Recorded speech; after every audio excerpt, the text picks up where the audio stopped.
Zagales, zagalas, señores del jurado, yo soy Roberto y os quiero dar la bienvenida a este pequeño canal donde, como sabéis, solemos hablar de cine. En primer lugar, y aunque ya sea un poquito tarde, desearos a todos un feliz año nuevo y que este año con rima, este 2025, se convierta en un año lleno de alegrías y de éxito para todos vosotros.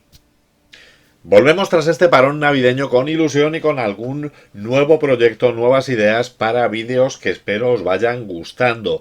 Pero para iniciar la temporada me gusta empezarla con una de mis películas favoritas. Los que me seguís hace tiempo sabéis ya de sobra que tengo una cierta afición por el pulp y que esos folletines, esas historias que se desarrollaron durante los años 30 me parecen que son el germen de alguno de mis personajes favoritos. Y es que esta literatura fue clave para la creación del personaje del que hablaremos hoy. Y sí, como ya habréis visto en la miniatura del vídeo, hoy vamos a hablar de Batman.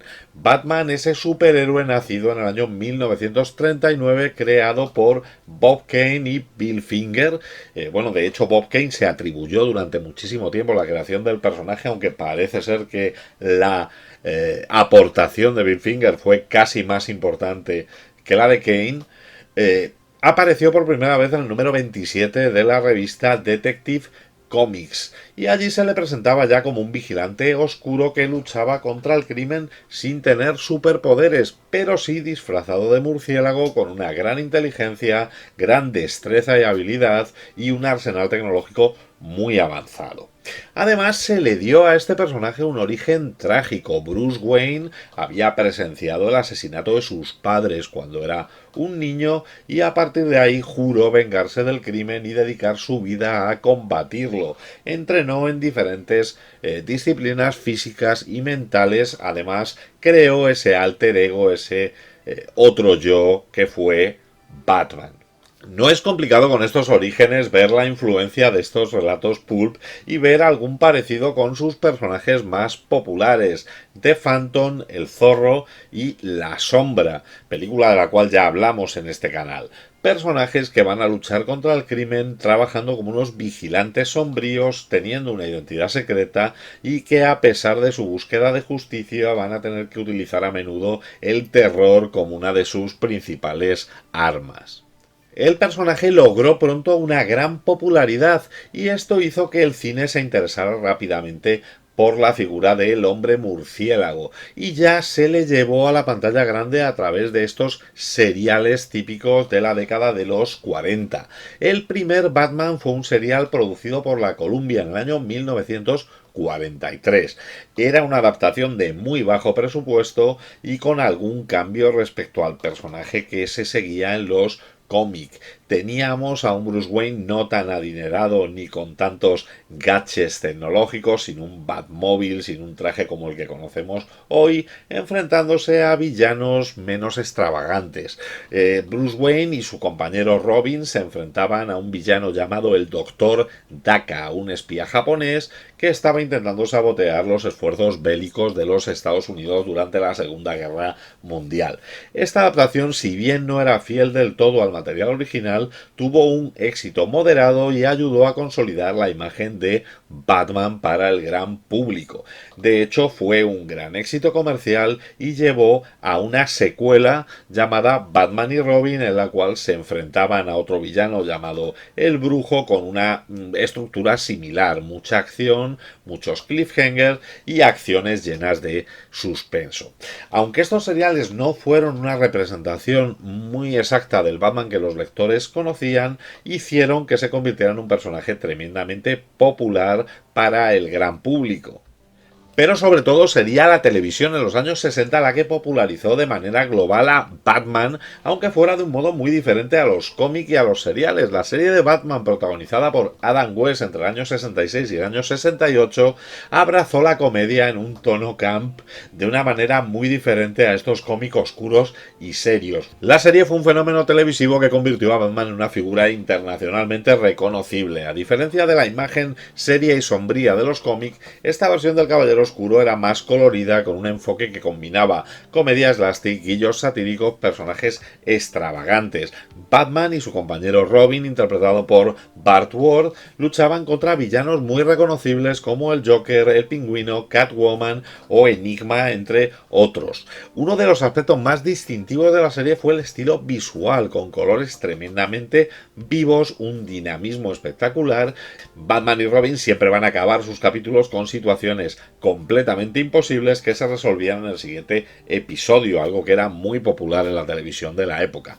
Además, se hizo famoso ese uso de las onomatopeyas superpuestas sobre la acción, esos pau, pam, zap, que eran una marca registrada de la serie.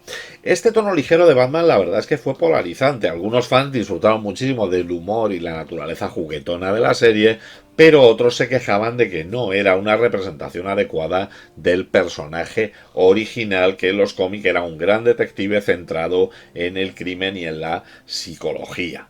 Pero sí consiguió que Batman calara como personaje en la mente de nuevos espectadores y además convirtió a Adam West en todo un icono de la televisión.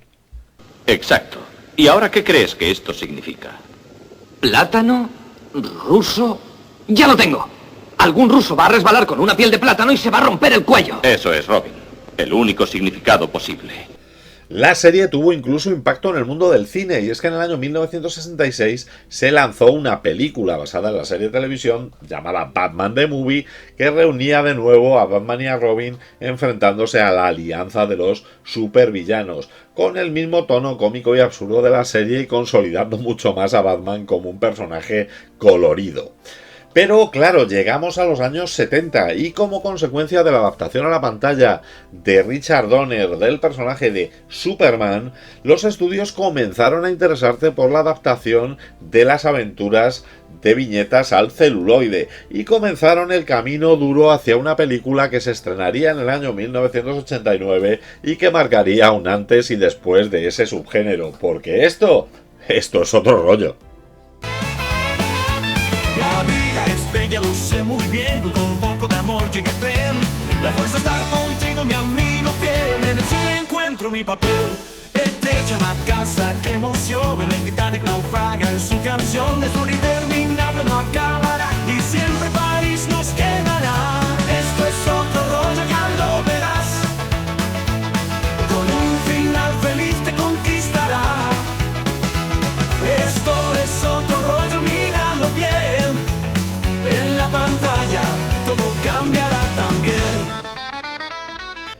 Y es que efectivamente la representación de Batman que Tim Burton llevó a las pantallas en el año 1989 no solamente se convirtió en un grandísimo éxito de taquilla, sino que abrió la puerta a la realización de películas de superhéroes con acción, buenos efectos especiales y actores reconocidos, que ha llegado con ciertos altibajos hasta nuestros días. Nos vamos a situar en una ciudad de Gotham sombría, corrupta y plagada de crimen, donde aparece como una figura impactante para los criminales y que es descrita como un murciélago humano. Allí vamos a ver cómo un jefe del crimen llamado Cal Grissom envía a su mano derecha Jack Napier a una trampa tras averiguar que tiene un lío con su amante.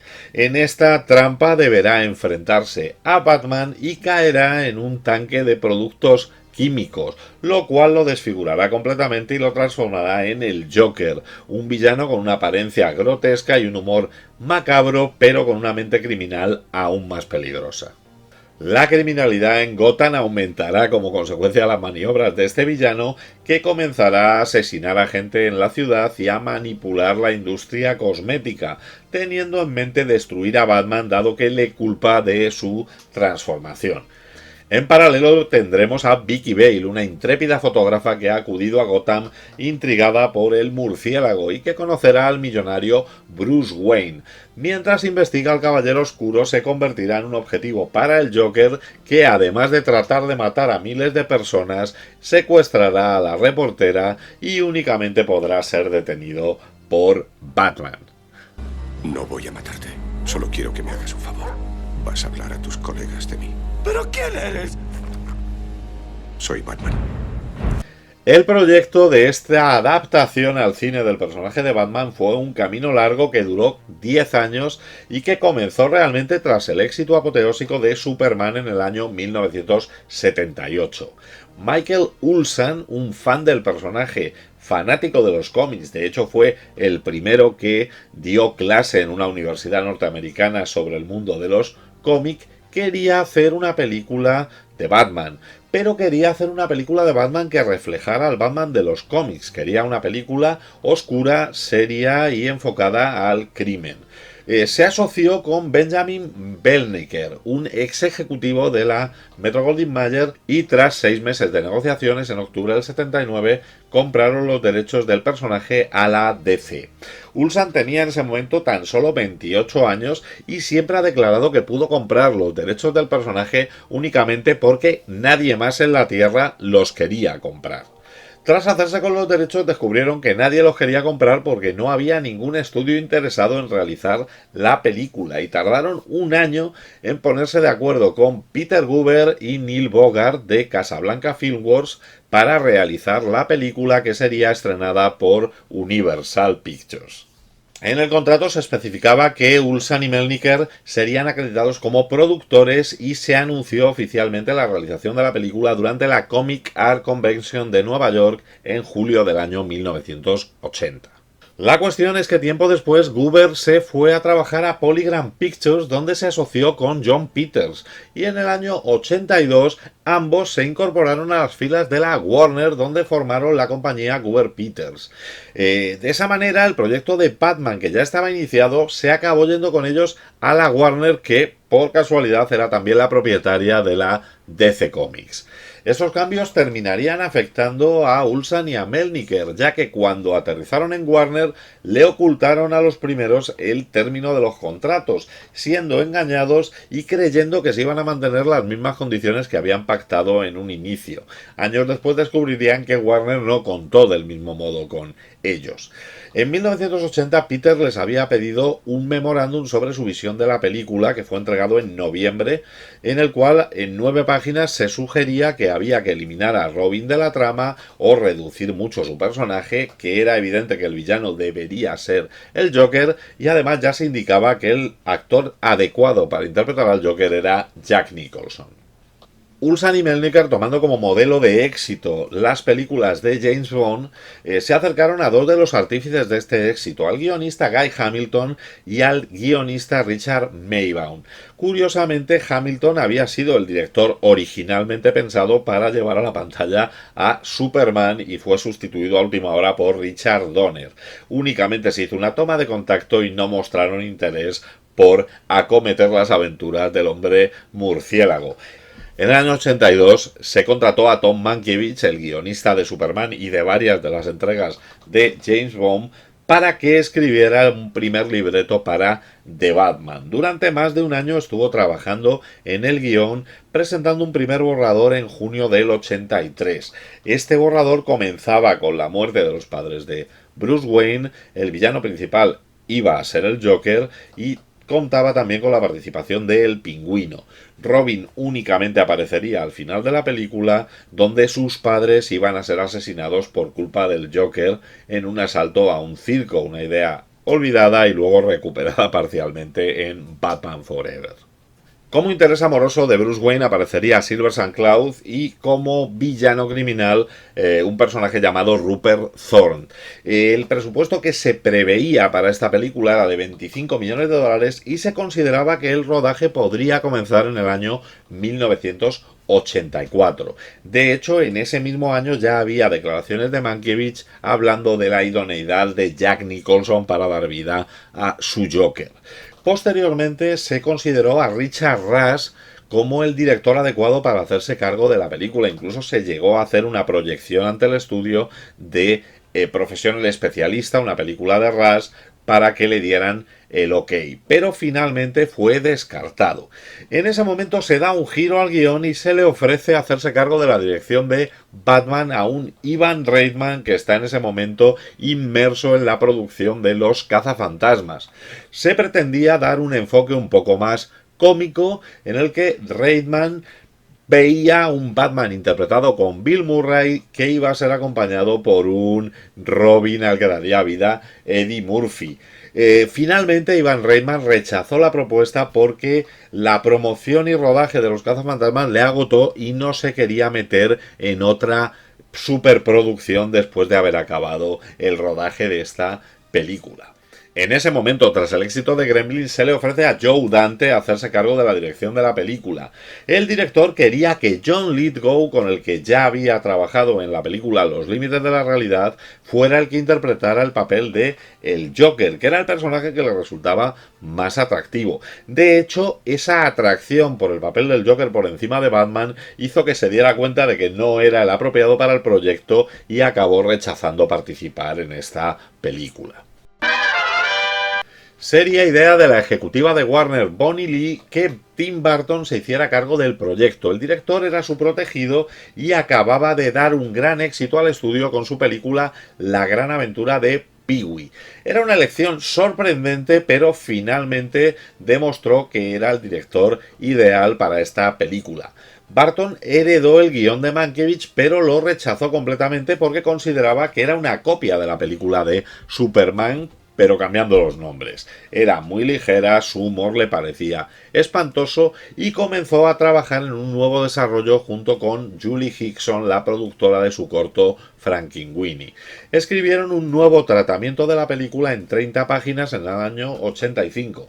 Mantenían la idea de que el Joker iba a ser el villano principal y que iba a ser el asesino de los padres de Bruce.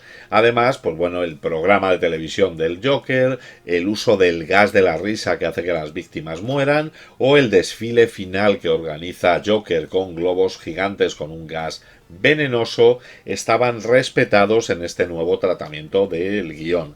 Sin embargo, había un guionista de la Warner, el guionista Sam Hamm, que después de haber leído parte del guión de Mankiewicz, habló con todo aquel relacionado con la producción de la película de Batman, incluyendo a Burton, para que le permitieran escribir una nueva versión del guión. Finalmente Burton le acabó ofreciendo el trabajo y empezó a trabajar en la escritura de esta primera visión que había escrito el propio director. Tuvo bastantes influencias en ese momento de las historias de Denny O'Neil de los años 70 sobre el personaje de Batman y del cómic El regreso del Caballero Oscuro de Frank Miller, que había demostrado que una visión seria y realista del personaje de Batman podía tener muchísimo éxito, presentando su primer borrador en el año 86. Gotham. Siempre recuerdo esa ciudad con una sonrisa en los labios. Pero no sería Hamm el único que aportara cosas al guión. En el año 1986 se recurrió a Steve Englehart, un guionista de cómic de la DC, para que echara un vistazo al tratamiento del guión, para que les enseñara cómo deberían manejar al personaje, y de hecho sería él quien mostró esa idea de que Batman y el Joker tuvieran que luchar en el aire mientras un helicóptero iba a luchar al villano. Cuando acabó de hacer este tratamiento, le pasaron todas estas ideas al guionista de verdad. De hecho, también Bob Kane presentó su propio tratamiento de 30 páginas titulado El regreso de Batman. La idea de Bob Kane era que el Batman y el Joker deberían luchar, Robin debería aparecer en el tercer acto, Catwoman debería aparecer como una aliada del Joker y toda la trama giraba en torno a los planes del Joker para desbaratar unos juegos olímpicos, acabando en una pelea espectacular en lo alto de la Estatua de la Libertad. Este tratamiento no fue utilizado en ningún momento, aunque la Warner decidió que quería acreditar a Bob Kane como consultor creativo para la película. Así, durante el rodaje de Beetlejuice, Tim Burton y Hamm trabajaban en el guión durante los fines de semana, mientras que durante la semana se dedicaba a rodar la película del bioexorcista. Pero sin embargo la Warner retenía la producción de la película. A pesar de tener ya una idea, tener un guión y tener prácticamente el presupuesto cerrado, Warner no quería dar el visto bueno a esta superproducción para un director que solo había tenido un éxito. De hecho, no fue hasta que llegaron las cifras del primer fin de semana de Beetlejuice que la Warner decidió dar luz verde al proyecto y permitir a Tim Burton continuar con la producción. El guión seguía sufriendo cambios constantemente. El Joker dejaba de ser el responsable de los asesinatos del padre de Batman. La escena onírica en la que se recordaba el asesinato de los padres de Batman sucedía en un sueño de Vicky Vale, que había sustituido ya a Silver Cloud en el guión. Se había aparecido ya Grayson como jefe del crimen y Alfred nunca revelaba cuál era la identidad de Batman. La Warner estaba tremendamente interesada en incorporar a Robin a la historia fuera como fuera, y esto hizo que Barton y Hamm se devanaran los sesos para pensar en cómo ponerlo. Se escribió una escena en la que Bruce Wayne visitaba a Vicky a su apartamento. Cuando llega el Joker y la secuestra, esto se mantuvo, pero posteriormente se ponía una máscara de esquí y comenzaba a perseguir al villano por las calles de Gotham. El villano acababa yendo a Gotham Park, donde había un espectáculo de trapecistas, y en este espectáculo de trapecistas mataba a los padres de Dick Grayson, que salía con vida pero con ganas de venganza, y que participaría junto a Batman en el tercer acto en la resolución de la película. El personaje estuvo en la película hasta bien avanzado el proyecto, y de hecho se llegaron a hacer audiciones a determinados actores. Estuvieron en esas audiciones Ben Affleck, Matt Damon, o incluso se llegó a hacer una oferta a Kiefer Sutherland. Al final se escogió a un desconocido, Ricky Addison Reed, para que diera vida al Chico Maravilla. Este Ricky Addison Reed siguió siendo desconocido. Cuando nada más iniciar el rodaje se decidió que se iba a eliminar toda esa parte de la película. Además, la preproducción de la película coincidió con una huelga de guionistas de Hollywood, y al finalizar la huelga, la Warner decidió que ya no quería que Hamm continuase con las siguientes reescrituras y contrató a Warren Scaren, que ya había hecho este trabajo para el guión de Beetlejuice. Scaren rechazó hasta en 4 ocasiones trabajar en la película de Batman, hasta que le hicieron una oferta de $750,000 por 6 semanas de trabajo. Se puede decir que la principal aportación de Scaren al guión fue la creación de la icónica frase: Dime una cosa, amigo mío. ¿Has bailado con el demonio a la luz de la luna? ¿Qué? En la nueva versión del guión de Scaren se le dieron a Vicky Vale muchas de las frases de Alexander Knox para que el personaje pareciera mucho más importante y más agresivo. Además, Vicky Vale nunca llegaba a saber que Batman y Bruce Wayne eran la misma persona, y se eliminaba de nuevo la participación de Robin en la película. Pero es que tras la salida de Scaren se llegó a contratar otra vez a otros 2 guionistas para reescribir, que no fueron ni siquiera acreditados. El primero, Chas McKeown, que era el guionista, por ejemplo, de Brasil, se encargó de retocar el personaje de el Joker y recuperó la idea de la muerte de los padres de Bruce a manos de el Joker. Y también se contrató a Jonathan Hems, el guionista de Mars Attacks, el cual se dedicó a pulir el libreto. Además, en ese intervalo hubo un cambio de poder importante en la producción, dado que Ulsan y Melniker se enteraron por el periódico de que la Warner había dado el ok a su producción y que Goober y Peter se habían convertido en los productores de la película. Contactaron con la Warner para decirles que estaban incumpliendo el contrato y que las condiciones establecidas en su contrato con Casablanca era que ellos dos iban a ser los productores. La respuesta que les dio la Warner no les dejó mucho margen. Les dijo que o firmaban un nuevo contrato modificado o les expulsaba de la película. Por lo cual acabaron firmando un nuevo contrato por el que recibirían un sueldo de $300,000 cada uno, se les retiraba de cualquier aportación artística y de cualquier consultoría, y únicamente se les acreditaría como productores ejecutivos. En este acuerdo además se incluía que debían recibir un 13% de los beneficios netos de la película, pero esto fue una trampa hecha por el estudio, dado que siempre que reclamaban cobrar estos beneficios les mostraban estados contables en los que se veía que la película perdía dinero, teniendo al final que denunciar a la Warner, y en el año 1992 fue desestimado su caso, por lo cual los artífices originales y que más habían luchado por la producción de la película fueron apartados a un lado. Caballeros, yo lo vi, estaba allí y lo vi todo. Extendió su mano muerta y lo firmó con su propia sangre. Lo firmó con esta pluma. Comenzó entonces el proceso de casting y parece ser que la primera intención que tuvo Tim Burton era contratar a Brad Dourif para que diera vida al Joker. De hecho, eso ha declarado el actor en más de una ocasión, pero parece ser que la Warner se negó a esta contratación. Sí se le llegó a ofrecer el papel a John Lithgow, que llegó a realizar una audición que, según él mismo declaró, fue la peor audición de su vida, ya que trató en todo momento de convencer a Tim Burton de que él no era el adecuado para el papel, dado que estaba en ese momento trabajando en Madame Butterfly en Broadway y temía que tuviera que incorporarse al rodaje de Batman directamente y le obligara a cancelar otros compromisos. Lithgow consiguió salirse con la suya, fue rechazado por Burton y posteriormente, con el gran éxito que supuso la película, manifestó que se arrepintió mucho de haber tomado esa decisión. Se consideró a otros actores para dar vida a el Joker, se consideró a Willem Dafoe, a Tim Curry, a David Bowie o a James Woods, pero al final todos los caminos llevaron al origen, que era ofrecer el papel a Jack Nicholson, que siempre había sido el deseado para el papel.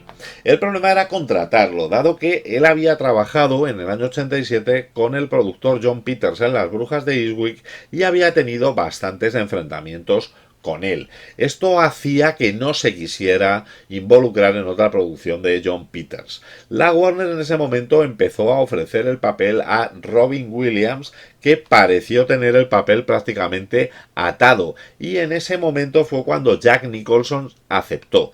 De hecho, Robin Williams declaró en algunas entrevistas que se había sentido utilizado por la Warner y que creía que solo había sido un truco para convencer a Nicholson de que aceptase el papel. Nicholson firmó por $6 millones de sueldo más un porcentaje de los beneficios de la película. Finalmente acabó ganando $60 millones por dar vida al Joker, que era la cantidad más alta que había recibido ningún actor hasta ese momento. De hecho, la contratación del Joker se entendió por todo el negocio como un intento de dar respetabilidad a la película. Era un poco lo mismo que se había hecho contratando a Marlon Brando para la película de Superman. La cuestión es que la contratación de Nicholson, sin embargo, sí tuvo cierta importancia, porque tras su firma hubo que cambiar partes del guión para darle mucho más peso al personaje, y además había sido contratado antes de tener ni siquiera un Batman. Incluso en los títulos de crédito de la película su nombre va a aparecer por delante del protagonista. ¿De dónde sacará esa maravilla de juguete? Encontrar a Batman fue una tarea muy compleja, y obviamente el primero que se ofreció a interpretarlo no fue otro que Adam West, el Batman de la serie de los 60, que consideraba que era el mejor para interpretar el papel, dado que era el que los fans querían en ese rol. Pero es que lo curioso es que Burt Ward, que también en ese momento tenía 42 años, pensó que era buena idea intentar ser el nuevo Robin. Warner se acercó a Ray Liotta para que se reuniera con Tim Burton, pero el actor no quiso reunirse con él. También le ofrecieron el papel a Pierce Brosnan, que estaba en aquel momento en su punto más álgido de popularidad, interpretando el papel de Remington Steele.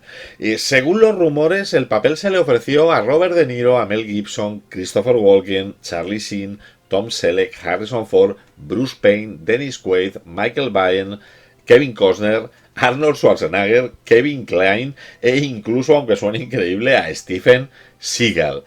Finalmente el papel fue a parar a las manos de Michael Keaton, que acababa de tener un gran éxito con la película de Beetlejuice y era el favorito de Tim Burton. Decir que la elección de Michael Keaton no fue bien recibida es quedarse corto. En un mundo pre-internet, la Warner llegó a recibir 50.000 cartas semanales de protesta por parte de fans que no querían a Michael Keaton en el papel. La situación llegó a un punto en el que incluso las acciones de la Warner empezaron a perder valor en la bolsa. El Wall Street Journal dedicó un artículo en primera plana explicando por qué la elección de Michael Keaton como Batman no era una buena idea para la Warner. Sin embargo, ante esto, Tim Burton defendió a capa y espada su decisión, defendió que Keaton tenía la mirada de loco suficientemente importante como para hacer creer que sería capaz de meterse dentro de un traje de murciélago para luchar contra el crimen, y el actor acabó consiguiendo el papel. Se metió en el traje de Batman a cambio de $5 millones y se anunció su contratación en junio de 1988. ¿Te gusta comer aquí? Pues sí.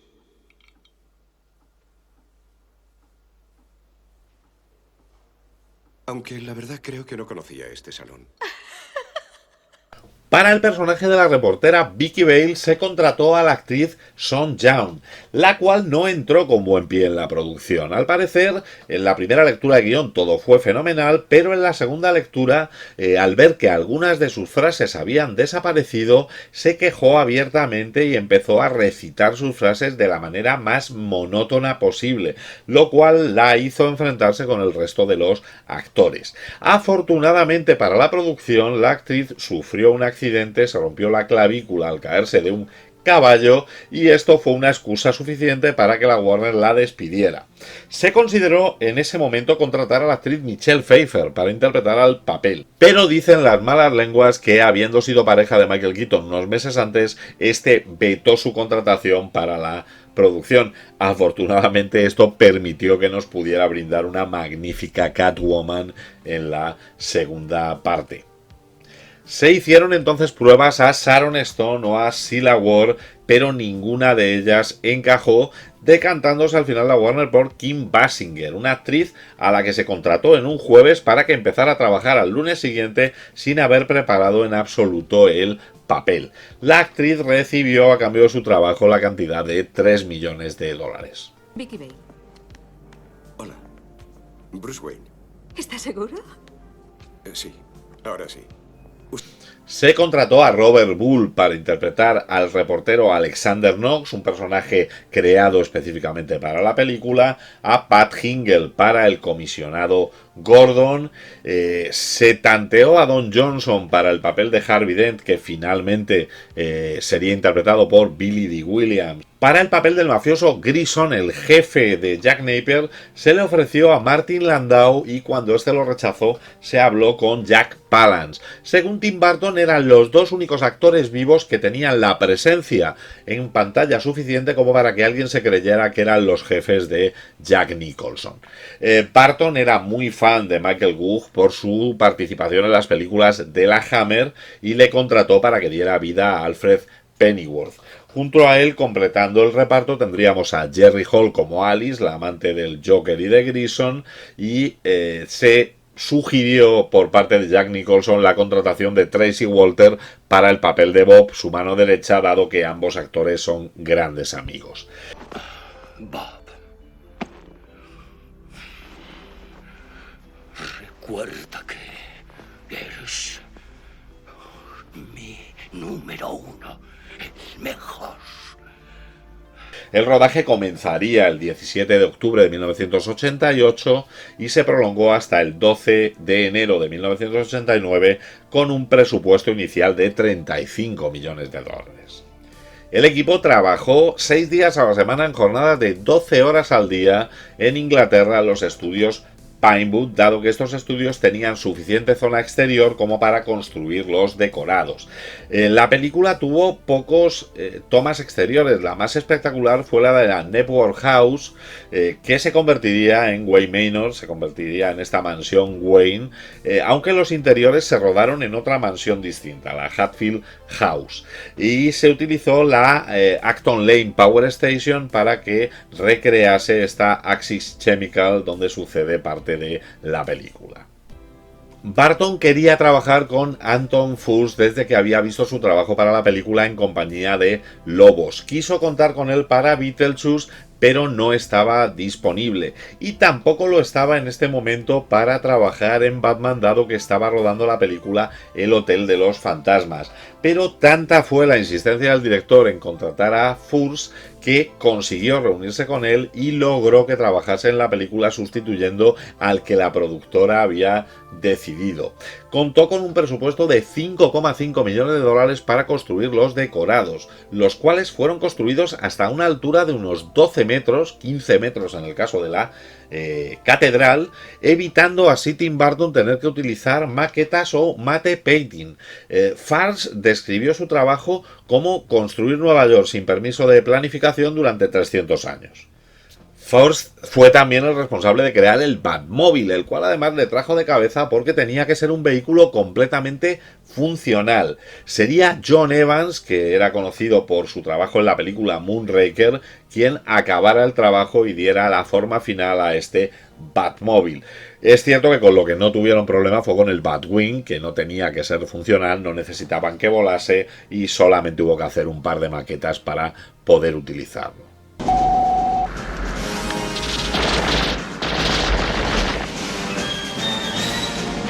Como curiosidad, la Warner pagó una cantidad de $20.000 por semana durante más de un año para que se mantuviesen los decorados costosos que se habían utilizado en esta primera parte de cara a Batman Vuelve.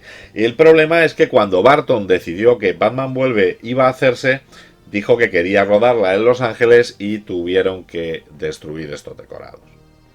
Para los efectos visuales se contó con la compañía Midi Magic Camera Company, con Derek Medis como supervisor, haciendo la misma labor que ya había desarrollado en Superman. Se contrató a Bob Ringwood como diseñador de vestuario para la película, y esto fue una auténtica casualidad. Este diseñador tenía la idea de irse a México a trabajar en la película Licencia para Matar, pero por desgracia su madre enfermó y él decidió que no quería salir del país. Cuando fue a comunicar al estudio esta circunstancia, estaba presente Chris Kenny, un coproductor de Batman, que además estaba desesperado porque no encontraba un diseñador de vestuario para la película, y le vino genial, contrató a Ringwood para el puesto vacante. Para crear el traje de Batman, Ringwood tuvo que esculpir 20 cuerpos, 25 capas, 16 cabezas y consiguió un traje para el Caballero Oscuro que no tenía absolutamente nada que ver con el que se había utilizado en los años 60. Construyó realmente una armadura que alguien con un cuerpo normal, un tipo normal, podría ponerse para intimidar a los villanos. La armadura tenía una serie de problemas. Michael Keaton no podía oír nada con la capucha puesta y además la capucha no le permitía girar el cuello. De hecho, la primera vez que giró la cabeza le hizo un agujero a la capucha, por lo cual tuvo que terminar girando el cuerpo completo cada vez que se giraba en la pantalla. Además, el actor es claustrofóbico y tenía ataques de pánico a veces cuando llevaba el traje completo puesto. El maquillaje del Joker fue obra de Nick Dadman, que, como él mismo declaró, no tuvo que inventar nada porque todo el mundo sabía ya qué aspecto tenía que tener el Joker. Nicholson tenía por contrato estipulado un número de trabajo, un número de horas de trabajo al día y un número de horas libres al día. Y por ello las sesiones de maquillaje no podrían ser muy largas. Tuvieron que reducirlas a un máximo de 2 horas para ponerle el maquillaje y 1 hora para quitarle el maquillaje.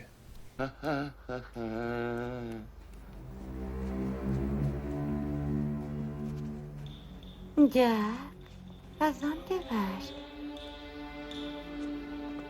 Papi se va a dedicar al arte, tesoro. Pero es que el rodaje tuvo más problemas. Ya hemos comentado el cambio de última hora de Young por Basinger. Pero es que la primera escena que tuvo que rodar Burton con Jack Palance, que fue la escena en la que Grison sale del baño, el actor llegó tarde, acabaron discutiendo y Palance terminó gritando al director: yo he hecho más de 100 películas, ¿cuántas has hecho tú? Escucha. Es posible que aún hagamos un trato. Jack ha muerto, amigo mío. Puedes llamarme Joker. Pero es que incluso hubo una persona que se dedicó a robar rollos de película, a copiar rollos de película, en principio para un mercado pirata de grabaciones. Claro, la policía tuvo que presentarse en el set, tuvo que registrar a los involucrados y se produjo un gran revuelo. Además, la prensa, que estaba súper pendiente de esta producción desde la polémica con la contratación de Michael Keaton, no le puso para nada las cosas fáciles, montaron revuelo, contrataron un helicóptero para que intentara sobrevolar Pinewood y conseguir imágenes exclusivas de Gotham, trataban de sobornar a las personas que trabajaban como extra para que llevaran cámaras y consiguieran fotos exclusivas del rodaje, llegando a ofrecer incluso hasta 10.000 libras al primero que proporcionara una foto de Nicholson caracterizado como el Joker. Tim Burton ha declarado en más de una ocasión que el rodaje de Batman fue una tortura, que fue la peor época de su vida. Tuvo problemas de salud y además tuvo que sufrir a Jon Peters constantemente aportando ideas sobre lo que se debía hacer en el film, pidiendo que hubiera más rodance, despidiendo personal por capricho. Llegó a haber apuestas sobre cuánto tiempo iba a durar un chofer en la producción o dejando de pagar las chaquetas de Batman que llevaba todo el equipo durante el rodaje. Además, estaba constantemente tratando de reescribir partes del guión. Por ejemplo, consideraba que la escena del cara a cara entre Bruce Wayne y el Joker en el apartamento de Vicky no estaba escrita bien. Obligó a Tim Burton a improvisar el diálogo de la escena en la habitación del hotel. Al día siguiente, en base a esa discusión que tuvieron, Karen escribió la escena ya en el set y se hizo un ensayo con Keaton Nicholson y Basinger, que también aportaron ideas a la escena. Al final la escena se acabó rodando al día siguiente y además Tim Burton siempre ha dicho que es una de sus escenas favoritas de la película. Cruel, malvado, mala gente. Ahora empieza a gustarme. Su error fue que se pasó. Cayó en picado y perdió la cabeza. Esta era una constante en el rodaje y no siempre era positiva. Karen hacía reescrituras del guión a diario en base a reuniones con los actores y con los productores. El personaje de Vicky Vale fue reescrito entero cuando se incorporó Kim Basinger. Se le daban frases sobre la marcha a Kim Basinger para las escenas que tenía que rodar. De hecho, Karen estuvo presente durante el rodaje, volvió a Estados Unidos para trabajar en el guión de Días de Trueno y tuvo que volver para escribir un nuevo final para la película. Estuvo una semana a finales del 88 únicamente para esta escena final de la película. Y es que este nuevo final era una idea de Jon Peters, dado que el final original era que el Joker iba a matar a Vicky y Batman iba a lanzarse con una furia de venganza contra él. Pero ahora el Joker secuestraba a Vicky y la llevaba a lo alto del campanario de la catedral de Gotham, para lo cual hubo que construir una maqueta de la catedral de unos 12 metros de altura que costó $100.000 en un momento en el que ya no había dinero y habían excedido el presupuesto. Esto volvió un poco loco al director, que no sabía cómo terminar el clímax. De hecho, rodaron una secuencia cuando estaban subiendo por las escaleras en la que Jack Nicholson le preguntaba, bueno, pero ¿por qué estoy subiendo por las escaleras? Y el director no tuvo más remedio que decirle, no lo sé, ya hablaremos cuando llegues arriba. ¿Viste a mí? No seas niño, ¿eh? No irás a matar a un hombre con gafas, ¿eh? Para darle algo de aplomo a este nuevo final, Basinger y Tim Burton idearon el momento del vals entre el Joker y Vicky Vale. Tenían la idea de que había estado toda la película tratando de seducir a Vicky Vale y que necesitaban darle la vuelta a esto para ocultar a Batman. Le dieron la idea a Jack Nicholson le pareció una escena adecuada y así pasó a formar parte de la película. El problema es que rodando este final, Kim Basinger no salió del todo bien parada, porque le cayeron encima un gran trozo de escombro que la golpeó en la cabeza y sufrió una conmoción. Tim Burton contó de nuevo, como en Beetlejuice, con Danny Elfman para componer la partitura instrumental de la película. Y esta partitura se convirtió en uno de los mejores trabajos de Danny Elfman y probablemente en el más recordado, aunque él no estaba contento con cómo se utilizó su música en la pantalla. Hay que reconocer que yo, por lo menos, cuando pienso en Batman, esa es la melodía que suena en mi cabeza.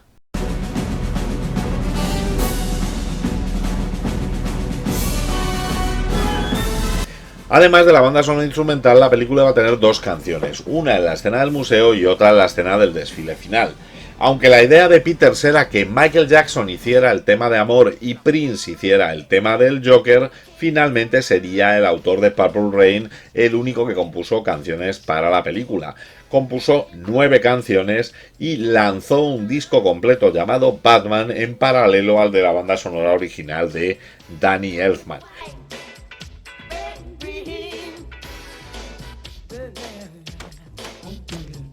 Cuando se acabó el rodaje tras todos estos problemas, la película había costado $40 millones, 5 más de lo inicialmente proyectado.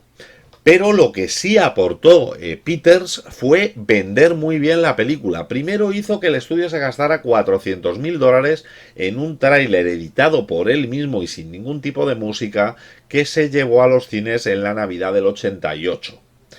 Al público se le hizo la boca agua, las expectativas aumentaron muchísimo, de hecho se llegó a pagar entradas de un cine solo para ver el tráiler. El póster de la película fue igualmente insinuante, igualmente de exitoso, solamente era el logo de Batman y la fecha de estreno, 23 de junio. Peters, para el diseño de ese logo, para el diseño de ese cartel, hizo que Furst dejara los trabajos de diseño de producción y se dedicara exclusivamente a la creación de ese cartel que tuvo muchísimo éxito. Al final la película tuvo unos gastos de publicidad que superaron los $10 millones. En el mes de mayo del 89 pagaron $1 millón para un anuncio de televisión de 90 segundos que se emitió en todos los Estados Unidos. Y ese fue solo el principio de una campaña de merchandising que fue todo un hito en su momento. Se llegaron a crear hasta 300 productos distintos, los cuales generaron 3 veces lo que se ganó con la recaudación de la película. Fue la Batmanía que invadió el mundo. Y solo entonces la película llegó a las salas, más concretamente a 2.194 salas de Norteamérica, siendo el éxito esperado. Recaudó en el primer fin de semana $42,7 millones, la mayor recaudación de la historia en el fin de semana de su estreno. Poco después cumplió otro récord, fue la película que más rápido alcanzó los 100 millones de recaudación en solo 10 días. Su recaudación final en los Estados Unidos fue de $251 millones, lo cual la convirtió en la película más taquillera del año y en la quinta más taquillera en aquel momento, y la taquilla final a nivel mundial fue de $411 millones.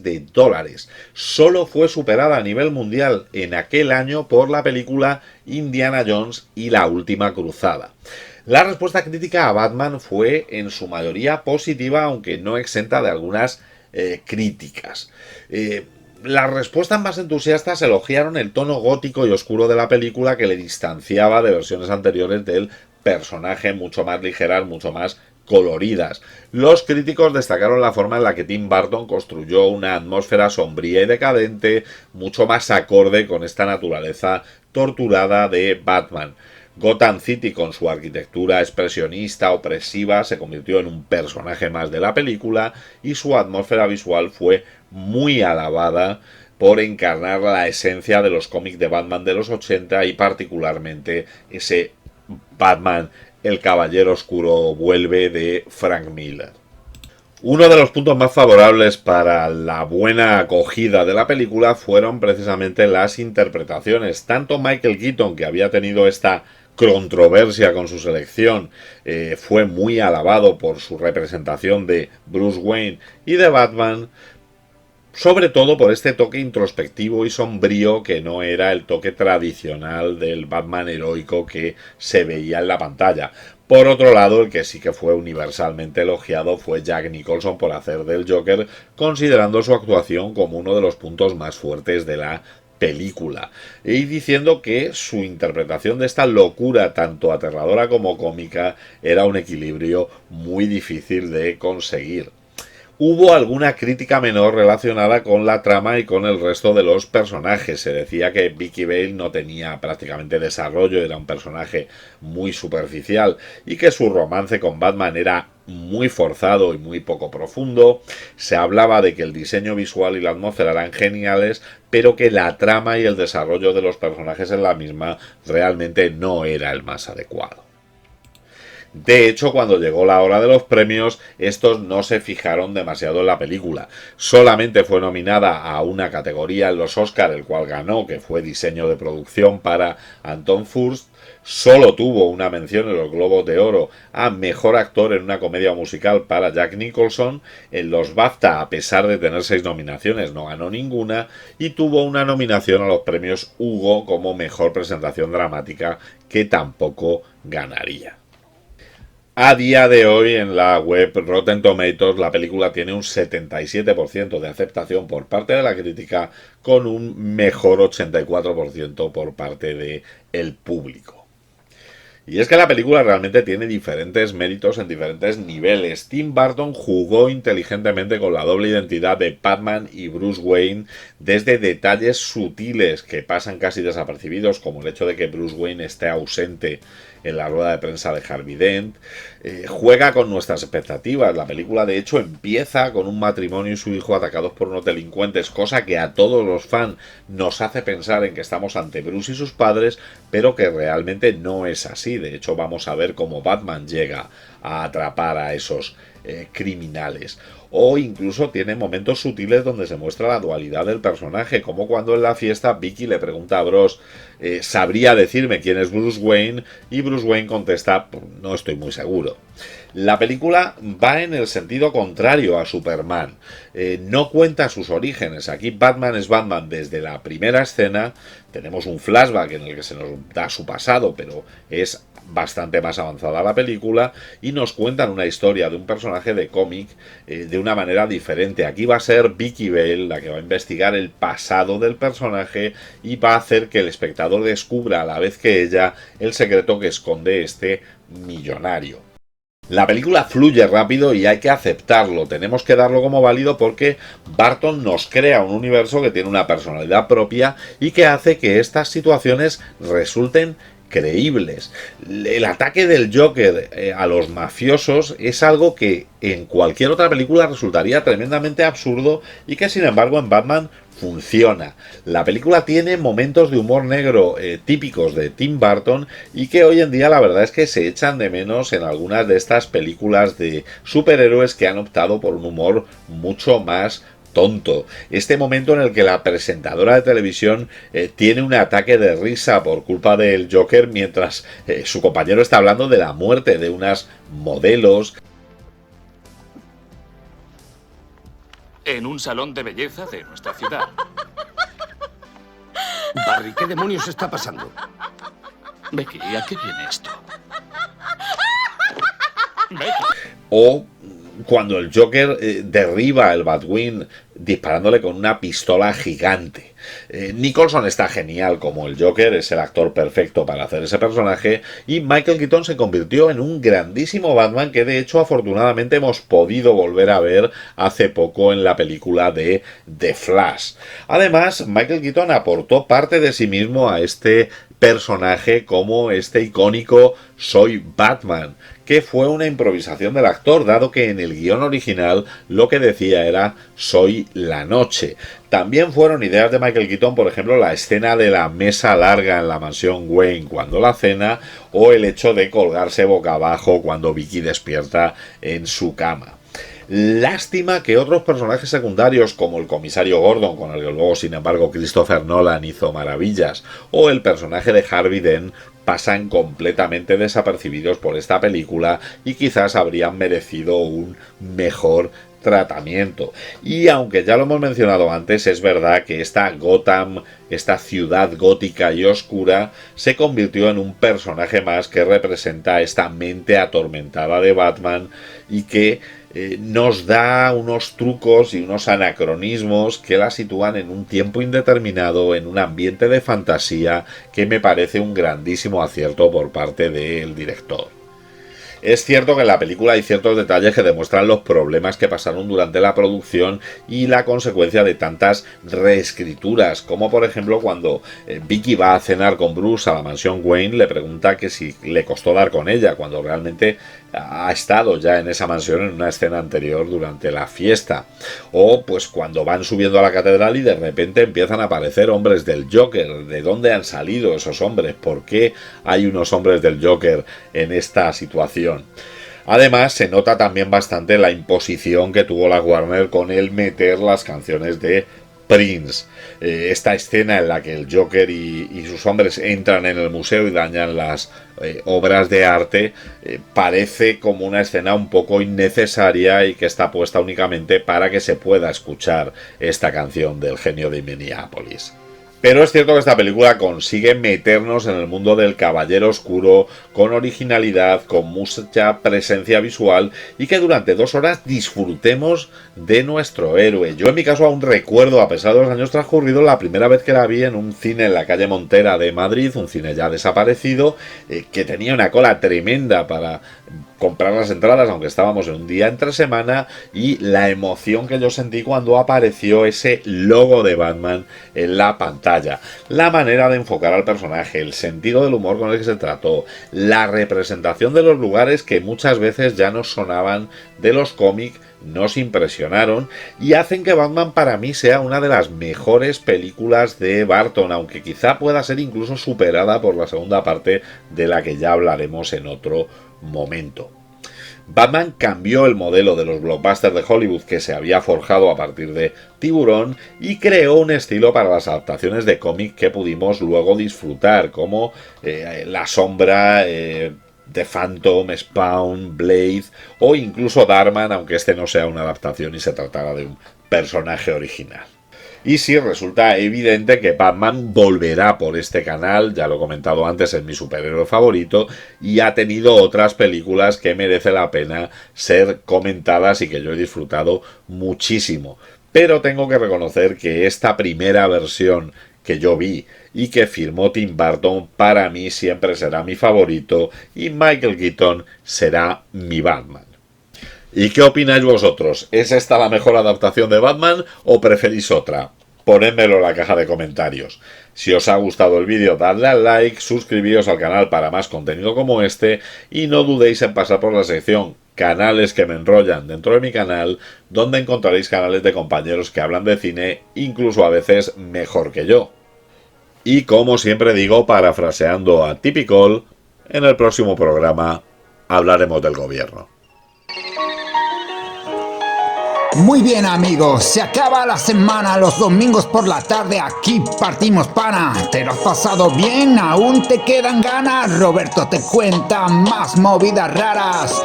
Esto es otro rollo, ahora a la cama, a dormir, a ver cine o haz lo que hagas. Dentro de 7 días otra pasada con más pelis guapas para analizarlas. Esto es otro rollo, verano, invierno. Esto es otro rollo, aquí siempre despierto. Esto es otro rollo, lo estás sintiendo. La semana que viene hablaremos del gobierno.